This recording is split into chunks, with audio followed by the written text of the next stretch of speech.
This is Dr. Rob Harter with the Nonprofit Leadership Podcast, Making Your World Better. What does it take to be an effective nonprofit leader today?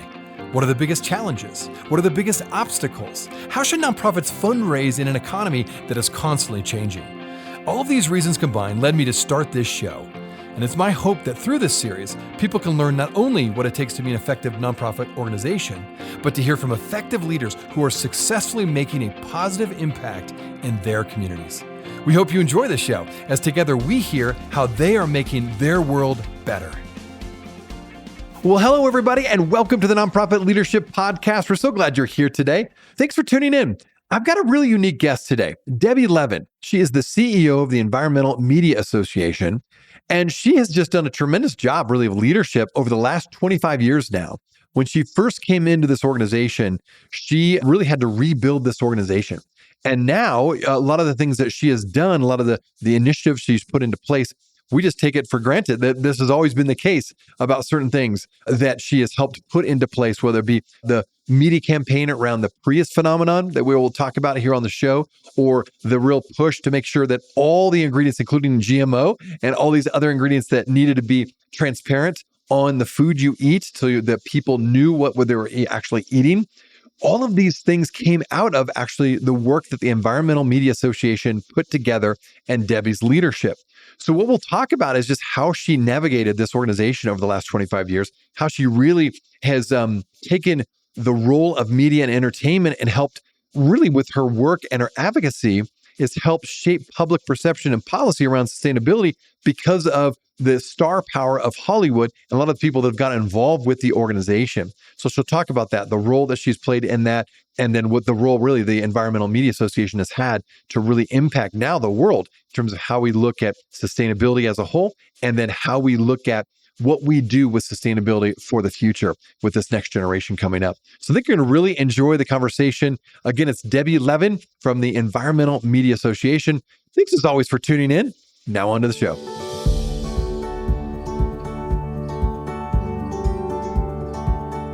This podcast is sponsored by DonorBox. DonorBox, helping you help others with the best donation forms in the business. Debbie, thanks so much for being on the show today. I wanted to start by having you share just a bit about the Environmental Media Association. What's the mission of this organization, and what led you specifically to get involved with the organization in the first place? I think that'd be great for my listeners to start there. Our mission is and always has been really, really specific and unique. We are sort of the voice for climate, for the environment, through the entertainment industry, which sounds a lot. We're basically storytellers. And so our story is how to engage and make relevant in climate issues, environmental issues, sustainability, and we do it because in a way that we utilize celebrities. We have all the studios on our board. We have agencies. We're very ingrained. We're very LA. And so we're based in LA where everything happens, although not shooting as much these days, but since that's become more global, but it's where all the decisions are. And so our basic real passion is being able to speak to people in a language that they can understand and relate to. And that's always through entertainment and through media. Another thing that's really crucial to our approach is that we are very welcoming and we believe in solution-based conversation. So we're not going to look at you and say what you're not doing. What we want to share with you is these are great ways to get engaged and to be able to move forward and then keep doing better and better. And so much of that is really, for me especially, is really relating to families. And it's like everybody has a family.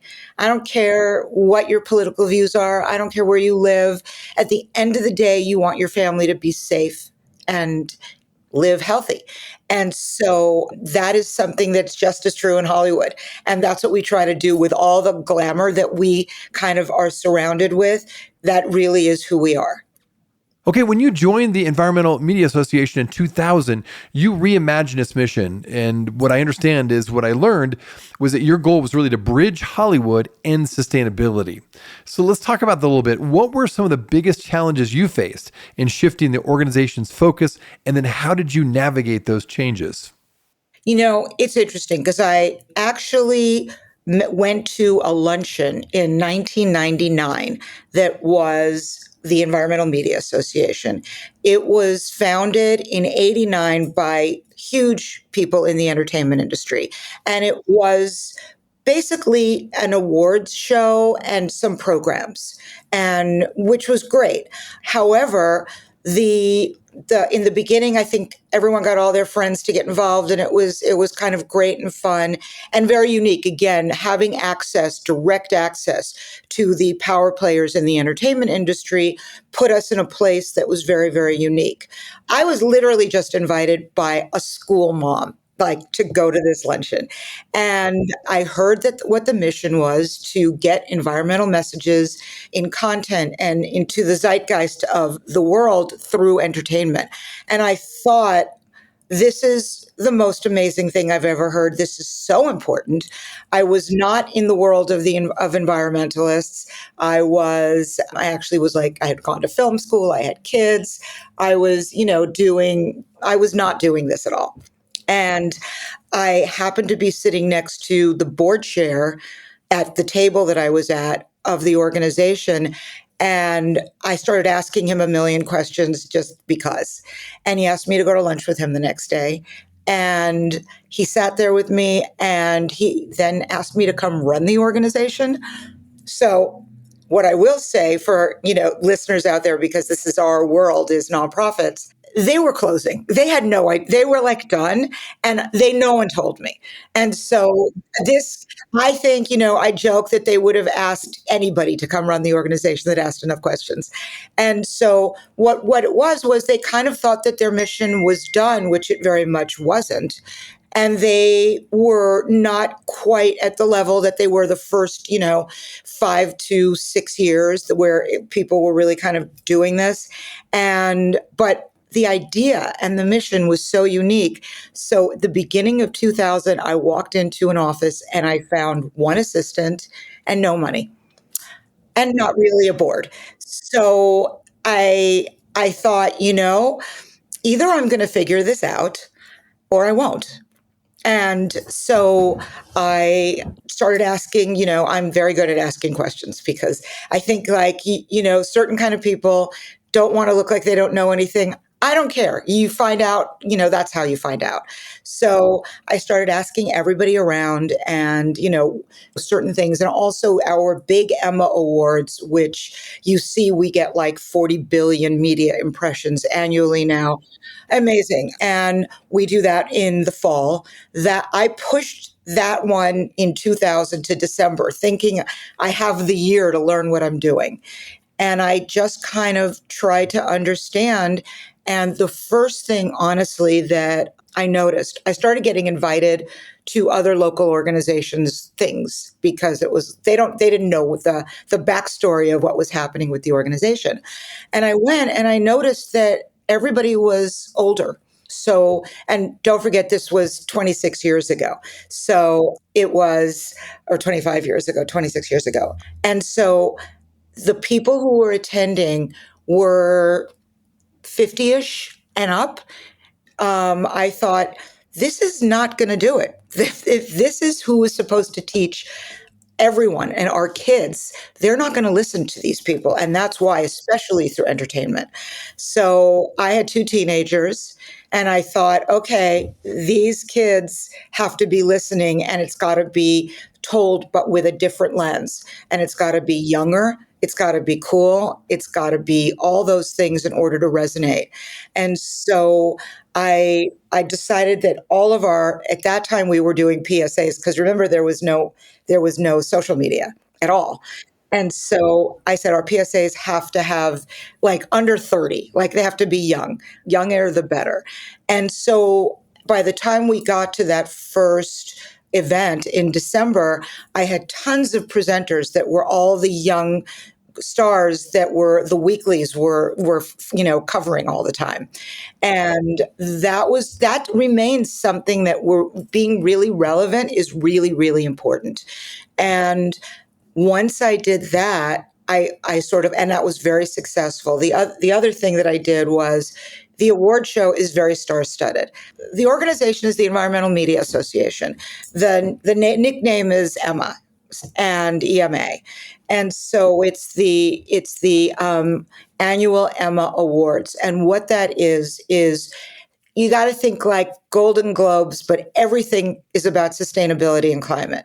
So the nominees for best feature, best documentary, best comedy, all are about the storylines that are within the entertaining project. Like so, whatever it is, it has to be fun, or no one's watching it.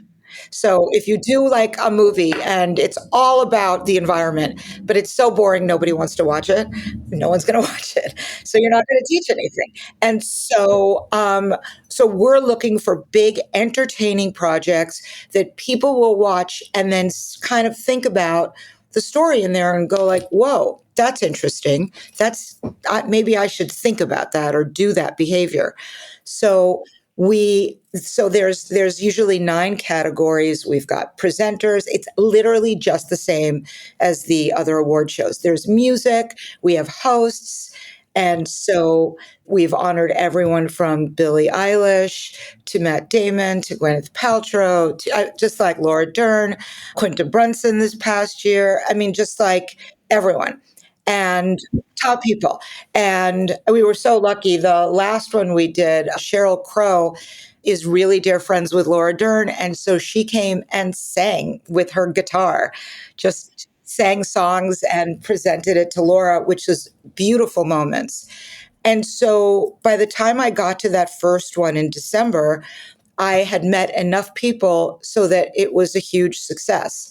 And I sort of understood, which gave me the bearings to just kind of go with this and be more creative. And I think when you're running a nonprofit, I think it's really important to listen to everything, to listen to people, to listen to the world and what people are looking for.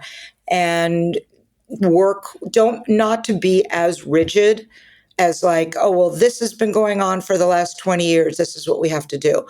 Because you have to be able to be loose and react to what's going to resonate at the moment. One of the EMA's most notable successes was the Prius phenomenon. I mentioned this in the outset. And basically, the Prius phenomenon talked how we turned this hybrid car into a status symbol in Hollywood. How do you approach leveraging cultural influence to really drive environmental or social change? And what lessons can nonprofits learn from your strategy?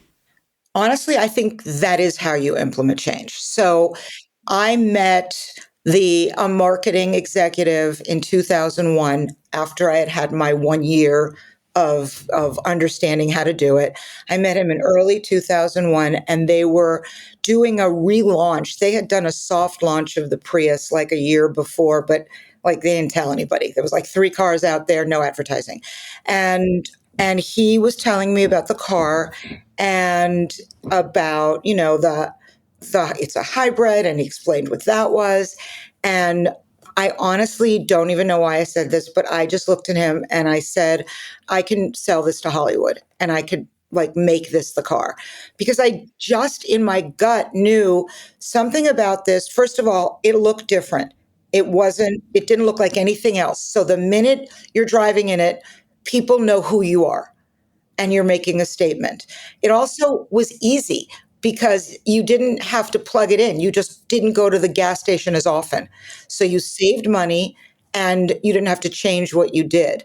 And it was really affordable. So you wouldn't get a pushback on elitism. I loved that it was democratized. It was, I think, like $26,000 or 22 at the time. It was a really affordable Toyota. And this guy who was amazing, who I actually ended up going to his retirement party years later. We worked with each other for so long. We shook hands and he said, let's do it. And they wanted to be the presenting sponsor, as as sponsors do. But what I did was I called my friends. Again, I had all the studios on our board, so I called everybody that I knew and I said, let's get this in front of people. We'll come there, we'll drive around. Then I called agencies. I called CAA, and which is one of the biggest agencies in the world. And I was very friendly. They had started a foundation there at that time. They had just started it. And the woman who ran it was like, this sounds great.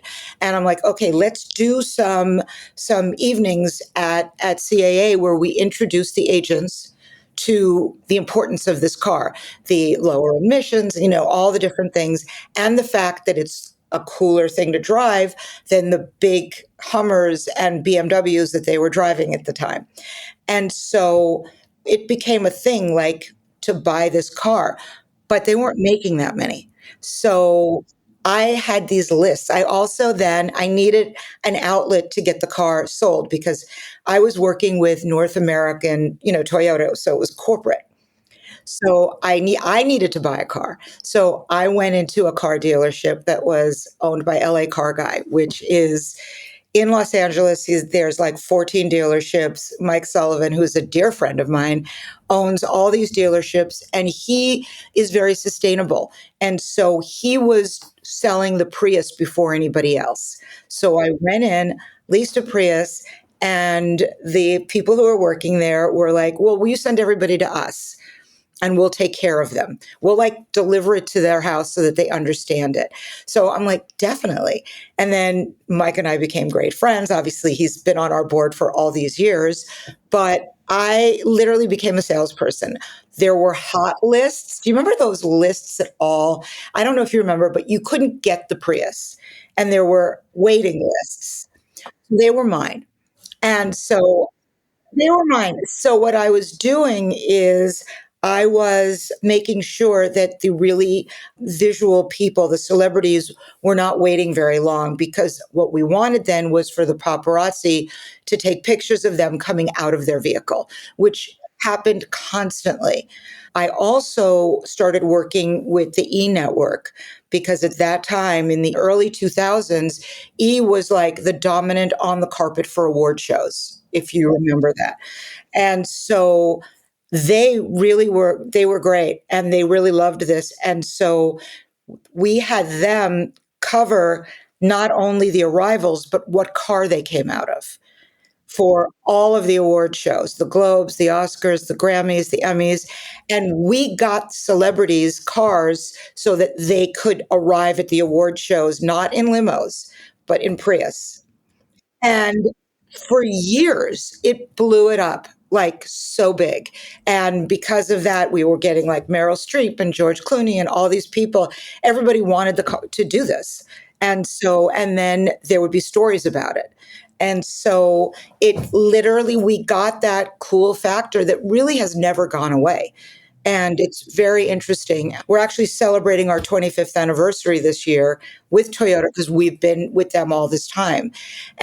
For me, that actually taught me how to grow the business in different ways, because it proved to me that working with companies about people adapting behaviors and understanding solutions through their personal action was really successful. And so it's very interesting that that campaign for Prius really informed how I've run the organization for all these years, because I think personal action is huge. And years later, we did a campaign about labeling GMOs. Remember, they had GMOs in everything, but you didn't know, and then they did the slash thing. Right. And so everyone wanted to do it through legislation. And I'm like, yeah, you go do that. Meanwhile, we're going to go talk to the food companies. And we did a campaign with celebrity mothers. And and it was at that point, it was on social media, but it was like, I'm a mom. I take care of my kids just like you do. I want to know what's in their food. You want to put it in there? Cool. But tell me. So I have a choice of what to buy. And that's so fast. We were able to just do that. And I think the Prius really taught me that because it's like, I think that people, you buy stuff every day. So learning how to decide what you're going to do is really empowering. We'll be right back. Are you looking for an easy and effective way to boost your nonprofit's donations? Well, look no further than DonorBox, the online fundraising platform that streamlines your fundraising efforts, maximizes donations, and simplifies giving for your supporters. With DonorBox, you can create beautiful donation forms, accept digital wallet payments, track donations, and send auto receipts. And the best part? There are no setup or monthly fees and no long-term contracts required. So what are you waiting for? Visit donorbox.org today to get started. That is www.donorbox.org.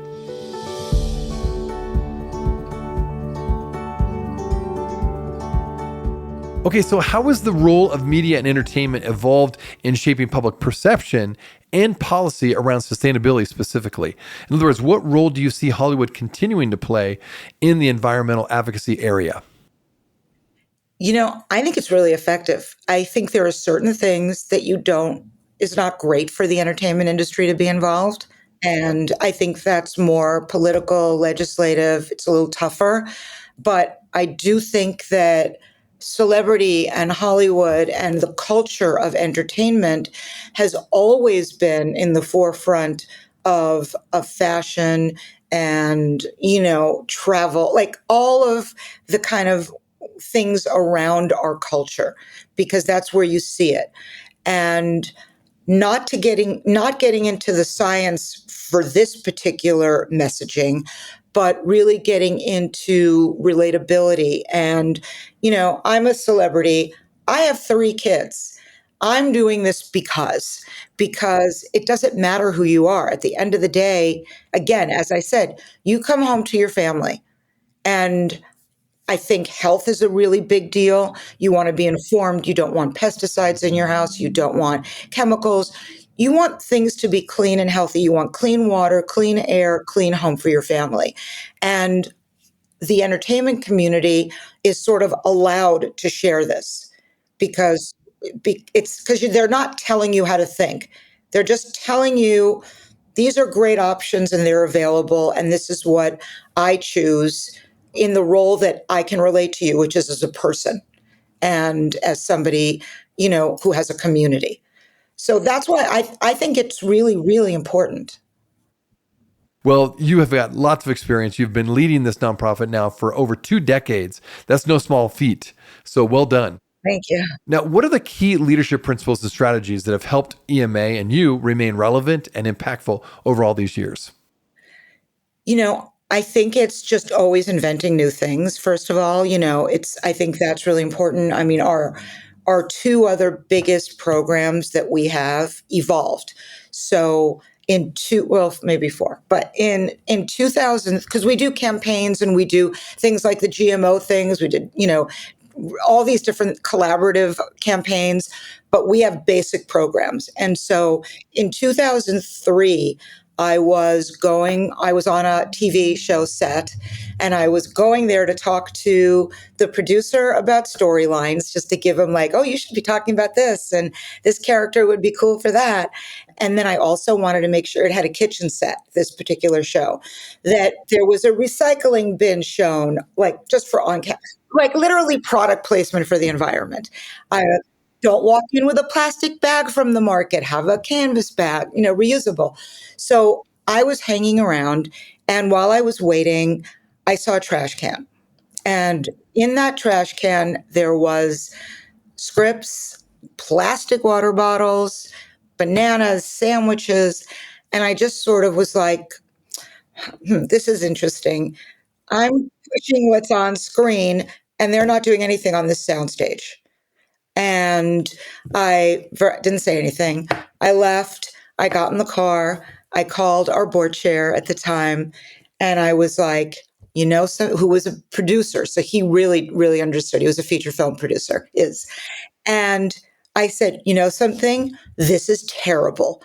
I'm embarrassed. We're teaching the world about environmental behaviors, and on our sets, we're doing nothing. We have to create like an Emma Green seal with qualifications for behind the scenes for production. And he was like, "Oh my God, you're right." And so we gathered a group of people. We had several network heads, we had producers, we had actors like Ed Begley Jr. and Wendy Malick and Daryl Hannah and Amy Smart. We had all these people, and we met like about, for a couple of months, and we talked about it. And at that time there was no budget for this. So people think that, these budgets are huge and it doesn't matter, but no, it's very tight. It's like a business. It is a business. And so we came up with 10 things basically that nobody would get mad at us about to do. And this included, they were messengering in 2003, one page multiple times a day to actors' houses or on set in a car, like script changes. It was insane. So we're like, you can't do that. And they weren't even using emails yet, even though there were email. They would get them a whole new script if there was a couple of changes. They wouldn't be doing things on recycled paper. They would have no recycling on set. Like things that you would be shocked about. And that the next year we gave out our first Emma Green Seal on awards at the award show. And these are like accommodations. We've been working with a lot of the same teams for literally decades. Our production teams, our PR teams, our writer who wrote the Grammys that was on last night. We have teams that are like our family, as well as our board. And our board, we have a very solid board, people who have been with us for so long, and it's very personal. There's no doubt collaboration is key in the nonprofit space. I've talked to many of my guests and fellow nonprofit leaders about this. So how do you engage major industry players, from studios to corporate partners, to ensure EMA's initiatives really create real change? Could you talk about that a little bit? I think that, I live in LA, and my kids went to school in LA, and parents that were on committees with me were in the entertainment industry. And and now my kids have kids that have go to school with kids that it's very, it's like any other community anywhere in the world. I know this community. It's really comfortable for me. I was an involved mom, so I was like, I met everybody, and my kids' friends started growing up, and some of them were actors, and I grabbed them, or just kind of knowing people or friends of friends. But also, I think that having the studios be part of who we are, the agencies, and really being really open and non-judgmental. And we don't do that. A lot of environmental organizations are a little bit more on the, well, you have to do X, Y, and Z. And we're like, come in, we will hold your hand, and you do you, and we're going to make it work, and we're going to share this information, and we want you to be motivated. And working with PR companies for what I do, because we have so many celebrities, is really important. And they're notoriously tough because they're protecting their talent, but they're people, they have kids. And again, I think if you lead with that, if you lead with, we all want our families to be safe, who is not going to like you and want to do stuff? And I have an amazing staff. My staff has been with me for over and nearly 10 years, we're very consistent and we're very loyal.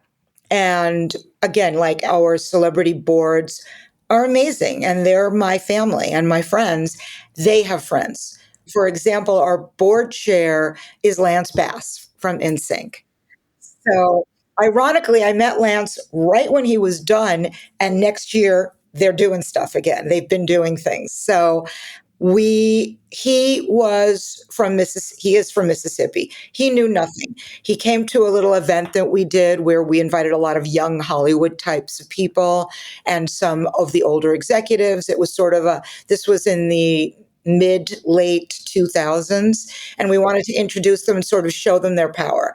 He came over to me during the evening and he's like, I know nothing about this. Could we go to lunch?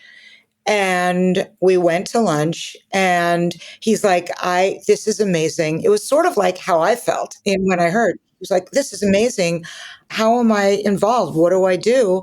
And we started a Young Hollywood board at that time. So we would get some of these young people. And through Lance, I met Malin Ackerman, Emmanuel Shrieky. I met a million of his friends who immediately joined the board and brought their friends. Like everybody brings friends.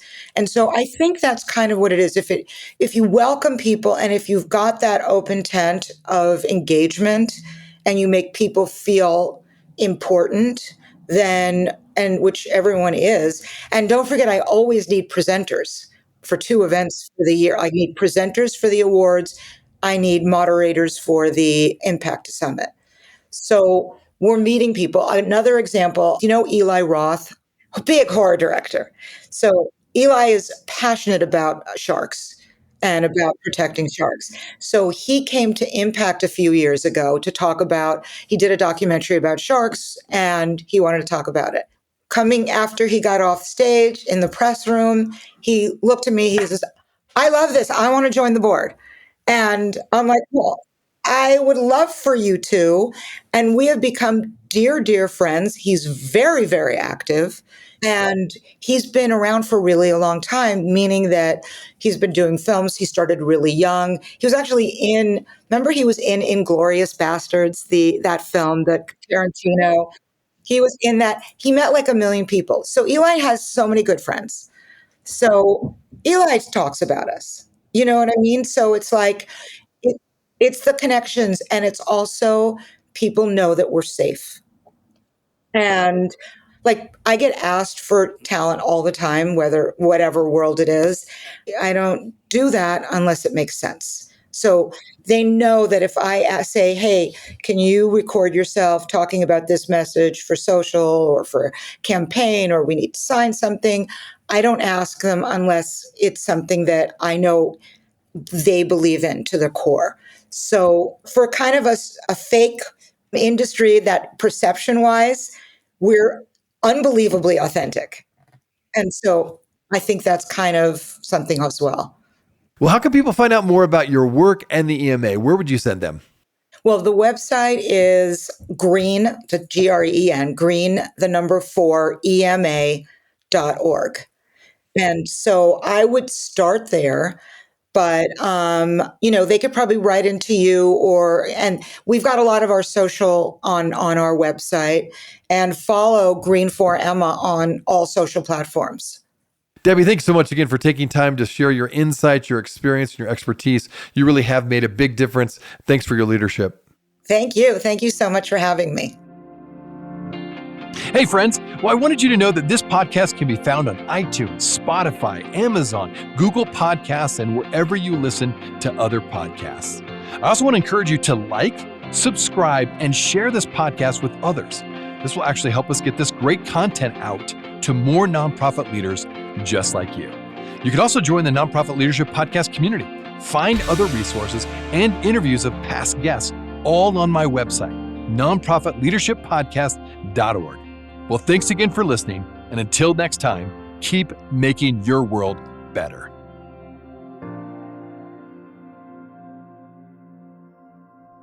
This podcast is sponsored by DonorBox. DonorBox, helping you help others with the best donation forms in the business.